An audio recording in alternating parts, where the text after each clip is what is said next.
only wish life could be as leisurely as this a little more often. How greedy of me.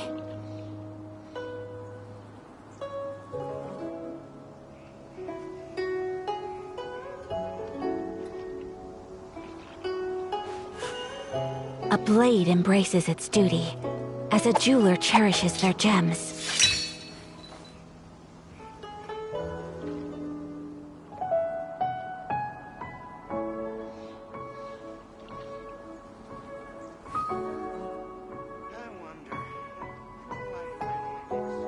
So this is a day in the life of the traveler. I'm learning more about you all the time.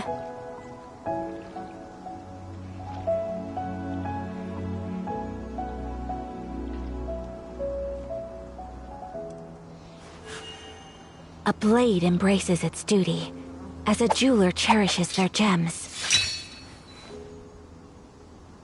I wonder, will I finally make Sergeant?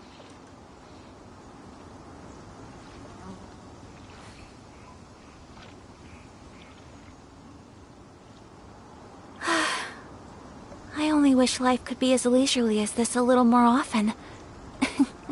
How greedy of me.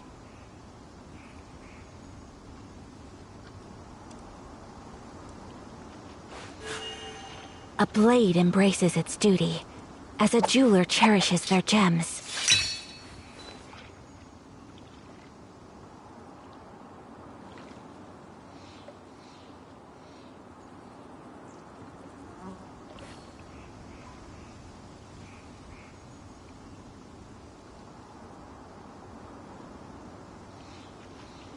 A blade is like a tea leaf.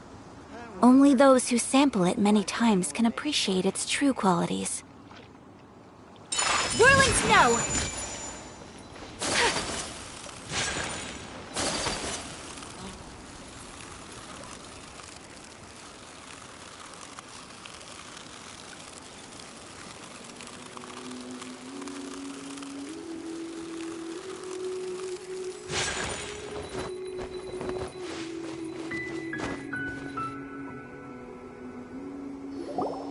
Oh my god, I can't believe my eyes. How can she lift that massive rock all by herself? She's gotta be one of those Adepti, surely. O mighty Adeptus, please give me your blessing, so that in the coming year I may reap a more bountiful salary. This is top tier in size and quality, and the condition it's in is quite simply immaculate. Congratulations, this item is approved for submission.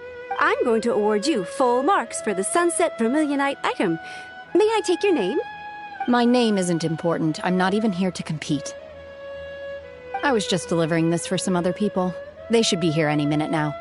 Shenhua! And Ningguang's little helper! Ah, so you're the ones behind this. No wonder. The rarest talent turns in the rarest plastrite specimen.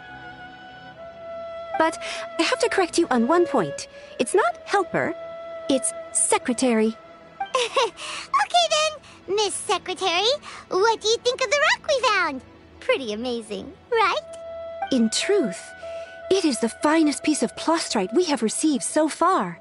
If everything goes according to plan, we will use this piece in the foundation of the Jade Chamber, which will enable us to proceed to the next stage of construction. As a side note, Lady Ningguang has rented some dwellings in the nearby area to serve as accommodations for the contestants. If you need a place to rest, you are welcome to stay there. Now, please excuse me. As you can see, there is still a lot of work to do on the building site. Shenhua! Just now on the way over, pretty much everyone was singing your praises! Oh, really? What kind of reaction is that? So strange. Aren't you happy about it? Whenever Paimon gets praised, Paimon can't help but hold her head up high and break into a big smug smile. I've had similar compliments before.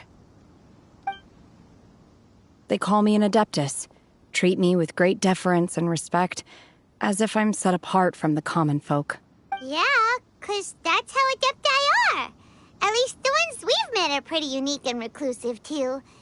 way different than normal people. But I am not...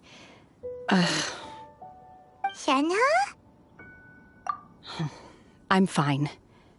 I've been exerting myself quite a lot ever since we set foot in that abode. I'm just a little fatigued. Well, Byron said that there are some makeshift hotels we can use, right? Let's go check in and take a rest. No need. I simply need to find myself a secluded place in the wilderness to sit and meditate in silence. You can't do that. It's dangerous out in the wild on your own.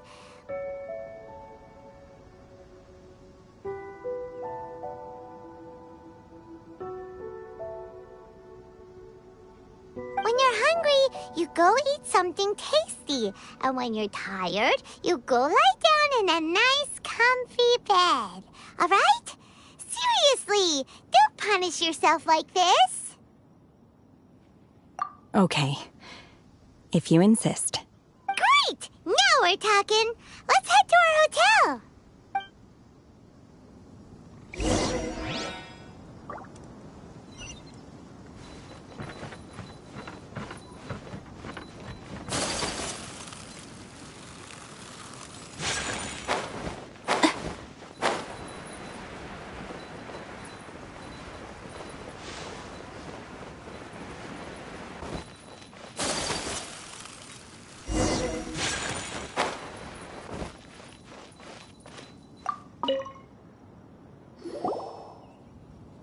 Hi there!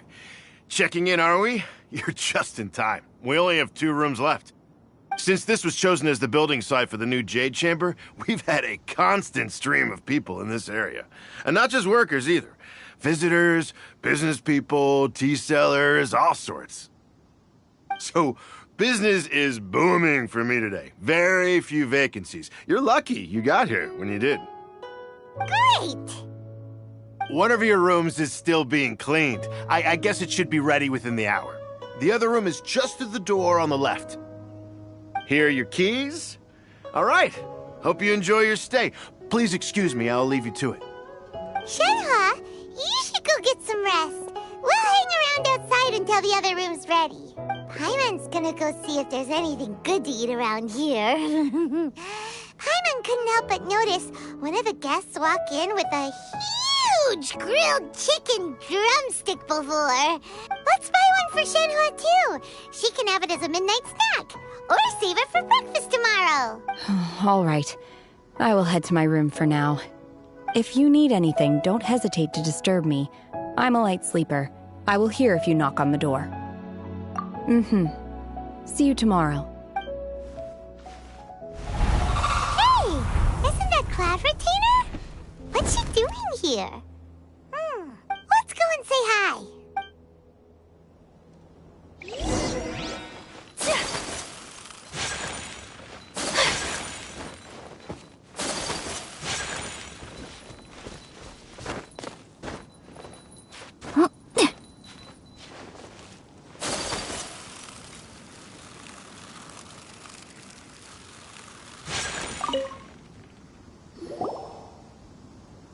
One trusts you have met Shenhe. So, are you getting along quite well? So far, so good. Yeah. So, you know Shenhe too, Cloud Retainer? Naturally. Save for Ganyu, who spends the majority of her time in Liyue Harbor. All the Adepti living today are acquainted with Shenhe to some degree.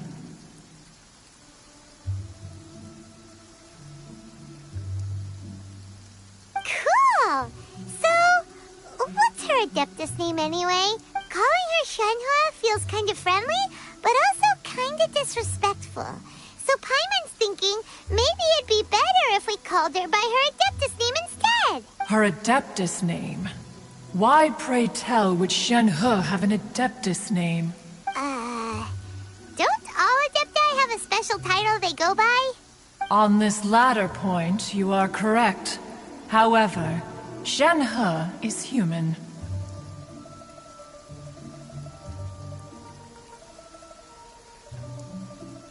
Oh, right. Wait, what? What? You knew already? only one who didn't know. Do you mean to say that she presents differently from ordinary human beings? Well, to start with, her problem-solving methods are extremely direct. Ah, yes. She was like this all those years ago when one first met her. In this respect, she has not changed. One first found Shenhe by chance in a cave.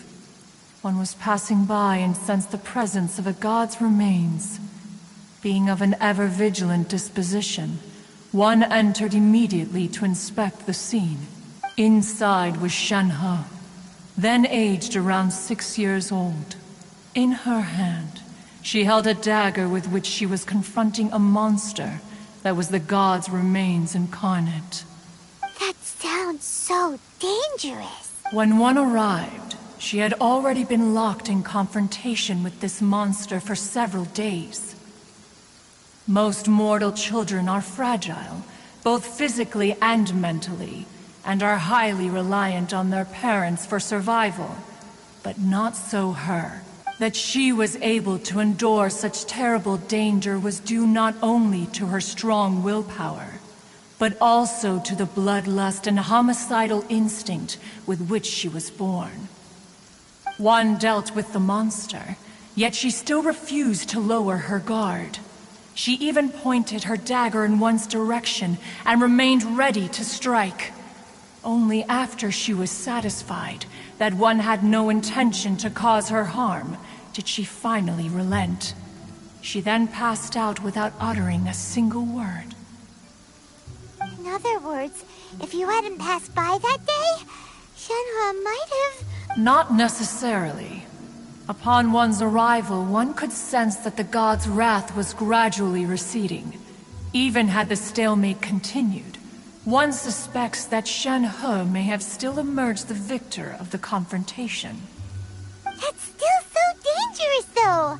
Why was a tiny little kid battling against the wrath of a god in the first place? Alas, the mortal world is rife with suffering of every kind. And she had experienced her fair share of this, even at a tender age. Seeing that she was homeless, one decided to adopt her. Indeed, it is one to whom she refers. Shenhe has an extraordinary constitution, making her well adapted to practicing the Adepti arts. All the Adepti cherished her talents, and so we were willing to train her. However, her homicidal urges did not subside with age. Rather, they grew stronger day by day. Mooncarver once performed a divination for her. He declared that her fate is to bear the curse of calamity. Consumed by malevolent energy, she is prone to bring harm to those around her. Such is the magnitude of the danger this poses, that her soul must be bound with red ropes to keep her homicidal instinct at bay.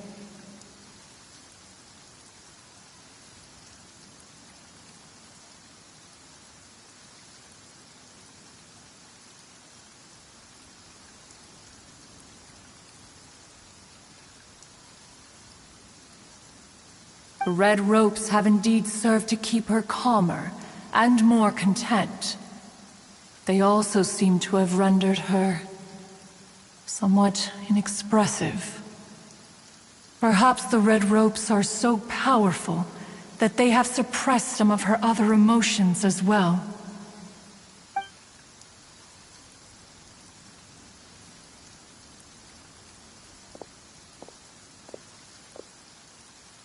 It is only by fate that people's paths may cross.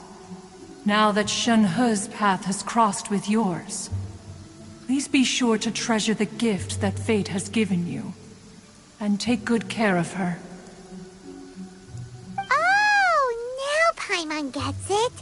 You came out here to check up on Shenhe because you were worried about her, didn't you? Huh. You dare draw such a facile conclusion on the nature of one's present excursion? Incorrect. The truth is that while Liyue Harbor may seem peaceful today, Danger is always lurking in the shadows.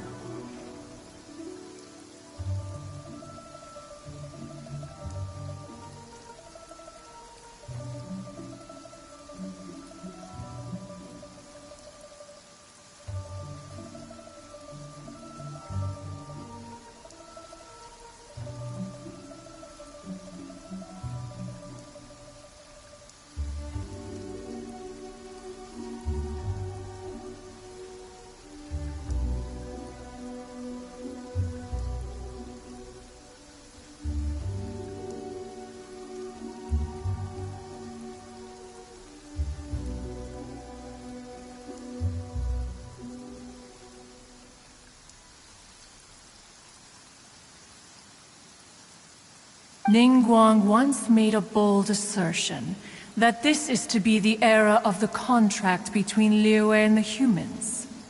Well, one is most curious to observe how she will respond to the coming storm. If she handles it admirably, one is willing to be a witness to her achievements. But if she does not, the Adepti shall not hesitate to seize control. Let us conclude our conversation here for today. One has occupied enough of your time, and night is approaching. Be sure to get ample rest.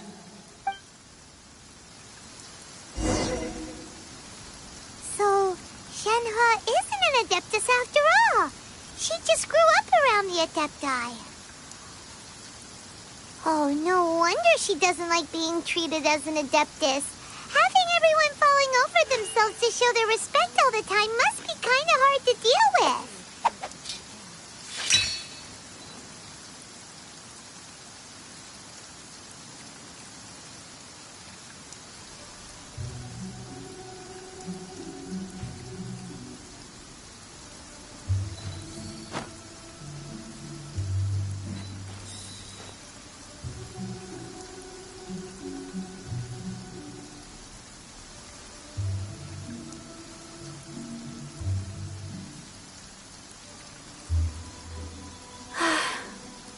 I only wish life could be as leisurely as this a little more often.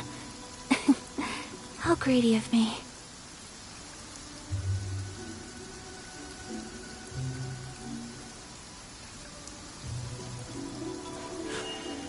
A blade embraces its duty, as a jeweler cherishes their gems.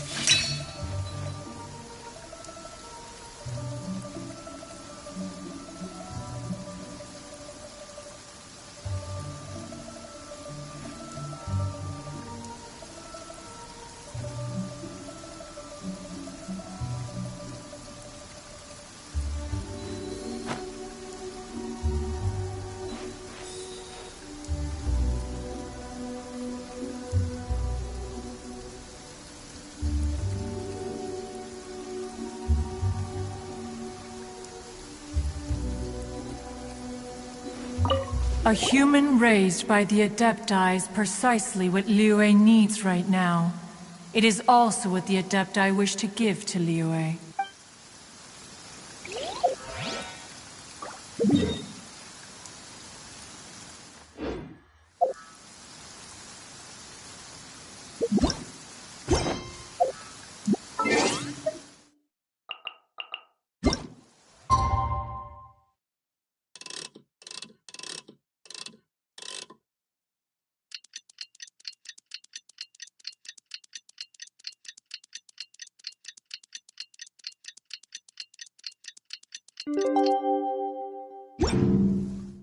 A blade is like a tea leaf. Only those who sample it many times can appreciate its true quality.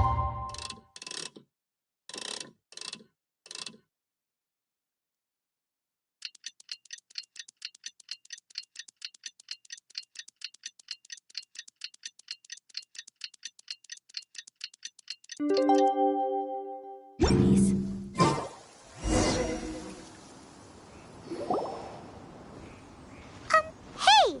So, Shenhe... Master has relayed my situation to you, I take it. Oh? How did you know? I'd intended to wait until you came back before going to sleep, but I didn't hear you come in. I was worried that something may have happened to you. So I went outside to check and caught sight of my master.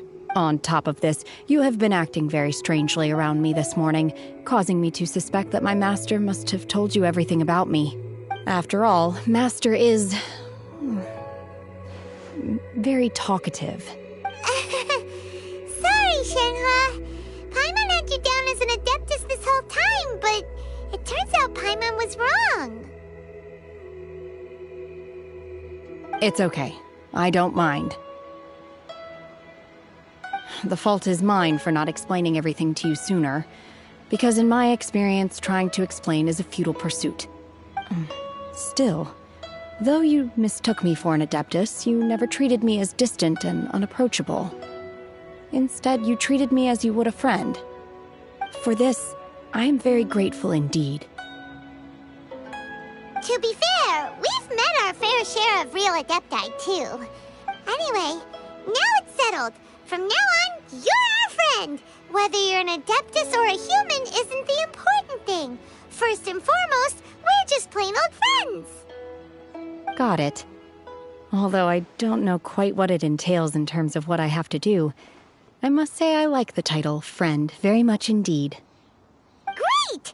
Well, now that we're all rested up, we should start searching for the other 2 items on the list. But before we do that, let's go to the building site and ask Ningguang's little helper how the progress is going. After all, Sunset Vermilionite is so rare.